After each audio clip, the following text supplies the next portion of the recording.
증조 할아버지가 축구 심판이셨었는데 최초의 피파 국제 심판이셨거든요. 진짜요? 한국 축구 명예의 전당이 있거든요. 거기에 차범근, 뭐 이회택, 히딩크, 정몽준 이런 분들이랑 어깨를 나란히 한 7명, 8명 중에 한 분입니다. 증조 할아버지가 여자 축구 관련해서도 최초로 우리나라 여자 축구팀 만들고 했는데, 제가 돌아보면 대학교 때도 여자 축구 동아리도 이끌어서 코치해서 대회도 데려나가고, 뭔가 모르겠어요. 진짜 피가 있는 건지.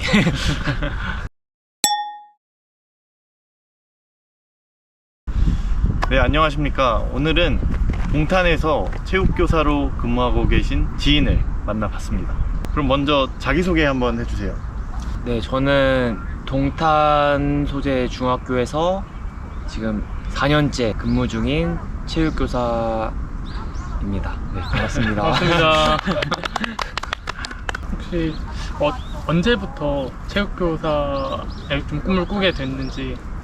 제가 고3 때 체대를 가겠다고 이제 마음을 먹고 체대를 진학을 했는데, 처음에 체육 전공할 때부터 체육교사를 하겠다는 생각은 전혀 없었고, 오히려 당시에는 이제 공무원이다 보니까 체육교사를 생각하면은 그렇게 막 멋있는 직업으로 보여지진 않았었는데, 군대에서부터 조금 체육교사라는 대안도 생각을 해보게 되었고, 군대 갔다 와서는 제가 선수 트레이너라는 또 그 직업에 관심을 가져서 편입을 또 한 번 했어요. 원래는 스포츠 마케팅 이런 거를 주로 다루는 전공이었었는데, 편입을 해서 체육학과에 가서 스포츠학을 복수 전공하고 1년 정도 이제 간접 체험을 해보니까 이것도 또 현실적으로 생각했던 거랑 다른 부분도 있어가지고, 대학교 4학년이 되어서야 체육교사를 한번 해보자. 그 직업적으로 안정적인 것도 나한테 되게 중요한 부분 중에 하나인 것 같아요, 제 성향상. 그래서 대학교 4학년 때부터 본격적으로 생각하고 준비를 했습니다. 그 2학년 때까지는 공부를 하시다가 고등학교 3학년 때 이제 좀 체육 쪽으로 진로를 튼 계기나 이유 같은 게 있을까요? 네, 맞아요. 그 고등학교 2학년 때까지는 그냥 축구를 좋아하고 체육 시간을 좋아하는, 그렇지만 공부를 더 우선적으로 하는 그런 학생이었는데, 제가 나중에 고3 돼서 이제 수능을 치고 내가 어떤 과를 갈지 미리 이제 목표를 갖고서 공부를 했는데, 그 목표가 없는 상태에서 공부하려다 보니까 이게 충분한 동기부여가 안 됐었거든요, 고3 때. 그래서 좀 한동안 우울한 시기를 겪다가 제가 제일 즐거움을 느끼고 뭔가 힘이 나는 순간이 그때 제일 좋아하던 축구 하던 때, 또 체육 시간 이런 때였던 것 같아서, 그때 당시에는 나름 어떻게 보면 도피처였던 것 같기도 한데, 체대 진학을 선택하면서 지금 내가 이 우울한 거를 뭔가 벗어나려면, 지금 당장 내가 좀 살려면 체대를 가는 걸 목표로 하고 지금 공부를 하면서 좀 일어서야겠다. 돌아보면 그렇게 했었던 것 같습니다. 그리고 축구 심판도 하신다고 하셨는데, 축구 심판을 처음 이제 시작하게 된 계기가 있나요? 제가 문득 네이버 메모장 어플을 봤는데, 한 5년, 6년 전부터 축구 심판을 나중에 여유가 생기면 해보고 싶다는 그런 걸 썼던 게 있더라고요. 축구를 워낙에 예전부터 좋아했고, 축구를 좋아했던 기간에 비해서 근데 축구 규칙도 되게 세세하게 파고들면 또 아무리 축구 좋아하고 잘하는 사람들도 정확하게 모르는 게 많아서, 그런 거 한번 좀 제대로 알아보고 싶은 마음도 있었고, 그리고 축구 심판 같은 거에서 규칙도 정확하게 알고 심판을 볼 줄 알게 되면은, 학교에서 제가 축구를 좋아하다 보니까 축구 수업을 할 때도 많은데, 아이들한테 축구 가르쳐야 될 때도 많은데, 그때도 도움도 될 것 같기도 해서 겸사겸사 여러 가지로 시작을 했었습니다. 그리고 또 이런 것도 있었는데, 제가 예전에 증조 할아버지가 축구 심판이셨었는데, 최초의 피파 국제 심판이셨거든요. 진짜요? 근데 대박. 간접적으로 그게 좀 영향이 있었던 것 같아요. 피를 물려받았고. 네. 간접적으로. 근데 그 당시에 축구 심판이면 거의 진짜 엄청 드문 직업이셨을 텐데.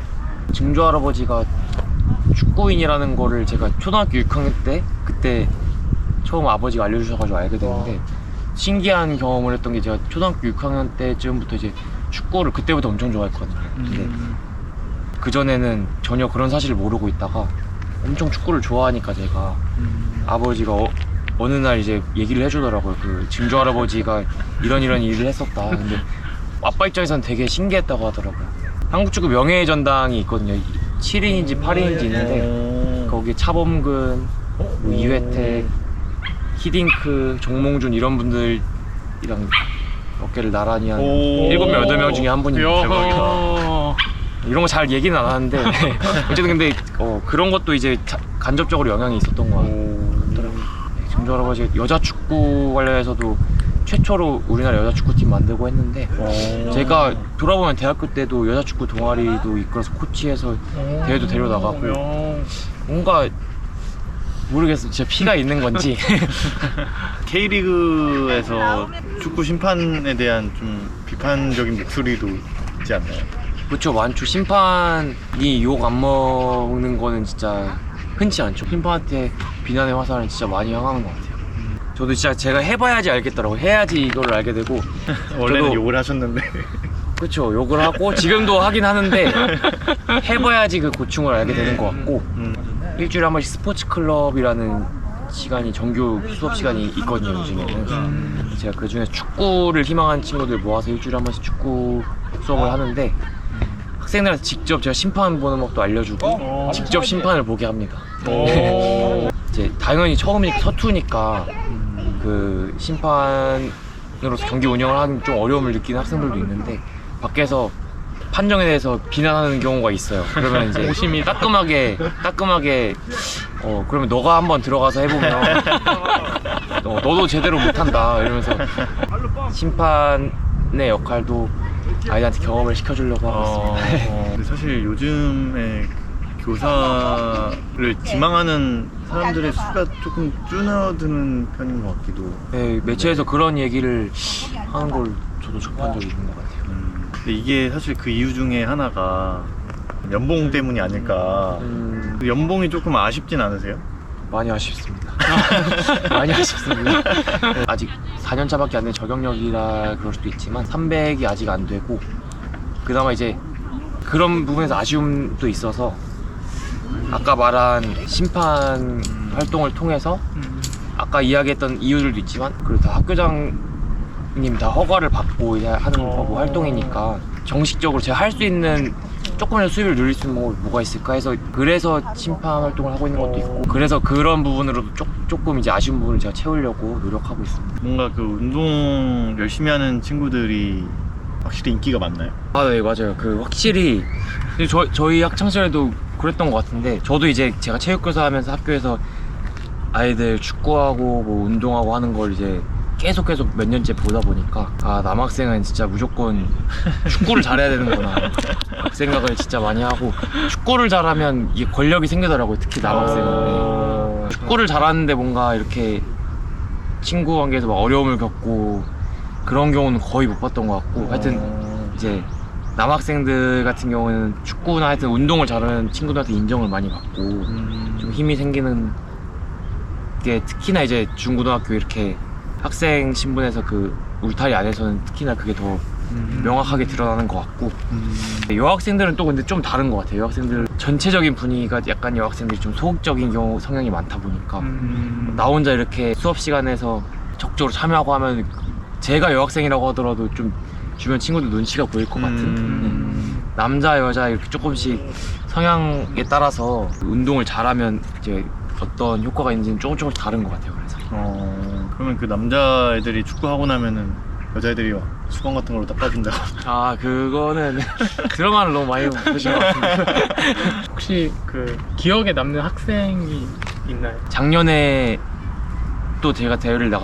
데리고 나갔을 때 저희 학교 주장으로 팀 같이 이끌었던 친구인데 중학교 1학년 때부터 제가 봤거든요. 중학교 1학년 때 처음에 완전 아기 때 축구에 대한 순수한 마음으로 축구 동아리를 만들고 싶어서 그 아기 때 저를 막 찾아가지고 와. 저도 그때 신규 교사였고 저도 완전히 약간 햇병아리였고 그 친구도 완전 아기였고 서로 아기일 때 그 친구가 저를 찾아와서 축구 동아리 한번 맡아주실 수 있냐 해가지고 동아리 지도교사로서 3년 동안 그 친구가 이제 커서 3학년 됐을 때 주장으로서 그 팀 이끄는 모습까지 보고 지금 고등학교 1학년 돼서도 학교도 찾아오고 하는 모습 보니까 되게 뭔가 뜻깊기도 하고 하여튼 그 친구 기억에 많이 남아서 지금 말씀드리고 싶었어요. 요즘 MZ 세대를 넘어 이제 알파 세대 2010년 뭐 2000년대부터 그렇게 태어난 사람들을 이제 가르치고 있는 거잖아요. 네. 그 학생들과의 좀 세대 차이가 또 있을까요? 요즘에 좀 많이 다르다고 제가 느낀 게 저희는 카카오톡 많이 쓰잖아요. 네. 서로 연락할 때 요즘 친구들은 카톡은 아주 격식적인 그런 상황에서만 이용하고 인스타 DM으로 편하게 소통할 때는 DM으로 하더라고요. 그리고 서로 전화번호도 모르고 뒤에 인스타에 있는 음성통화 기능으로 전화하고 진짜요? 그럴 때 많이 차이를 느끼는 것 같고 인스타에 메모 기능 있는 거 아시나요? 메모? 몰라요. 전소. 네, 인스타에 약간 카카오톡 상태명처럼 문구가 띄워지게 할 수 있는데 그것도 24시간 되면 사라지는 거거든요. 저희 또래 친구들도 인스타 하는 친구들도 많이 있지만 메모를 쓰는 사람은 제 친구들 중에서는 거의 한 명도 못 봤는데 학생들은 그걸 되게 많이 씁니다. 혹시 그럼 향후 꿈이 있으신가요? 학교 교사로서 또 충실히 하면서 또 학교 밖에서 내가 할 수 있는 게 뭐가 있을까 계속 일단은 계속 탐구하고 있습니다. 그래서 그 중에 지금은 제가 축구 심판을 하고 있고 또 앞으로는 어떤 걸 할지는 모르겠지만 계속 생각해서 학교 울타리 밖에서도 뭔가 제가 영향력을 키우고 뭔가 역할을 하고 싶습니다. 네. 마지막으로 촬영 소감 한마디 해주시죠. 뭔가 재미있는 콘텐츠가 되도록 하려면 어떻게 해야 될까 뭔가 이런 생각이 있었는데 그냥 제 평소 모습대로 그리고 제가 솔직하게 생각하는 대로 최대한 제 스타일대로 말씀드리려고 했던 것 같고 질문 많이 다양하게 준비해 주셔가지고 저도 제 삶에 대해서 지금 교직 생활에 대해서 다시 돌아보고 또 앞으로 삶을 어떻게 살지를 좀 더 이제 다시 한번 생각해 볼 수 있는 좋은 기회였던 것 같습니다. 그럼 마지막으로 박수 치면서 끝낼까요? 네. 하나, 둘, 셋. 그렇습니다. 고맙습니다. 고맙습니다.